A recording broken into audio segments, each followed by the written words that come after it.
behind him. And so I chased pretty hard for it, and then when I got it, you always get this little moment of ecstatic joy when you get a part.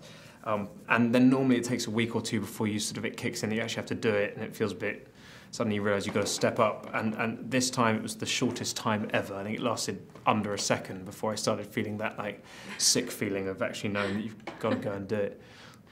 I mean, the display of emotion for any actor is paramount, but I feel like as Steven his physical capabilities declined, you really had to isolate your muscles in your face to really express your emotion. Mm-hmm. How did you even go about doing that and learning how to go about that? Well, I went about it by collecting as much documentary material of Steven as I could, and I wish there was some wondrous, glamorous way I could explain it to you, but it was literally having that on an iPad and sitting in front of a mirror and trying to replicate muscles. But the interesting thing is as some of his muscles stopped working, it's like muscles that we wouldn't normally use, a lot of the ones around the eye, started becoming his forms of expression. And so what was interesting in the process was trying to learn to isolate muscles that you basically haven't used before.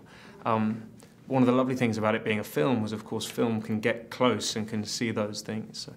And, I mean, you actually had the opportunity to meet Steven himself. Yeah. And was there anything really unexpected that you kind of found out about him through that encounter?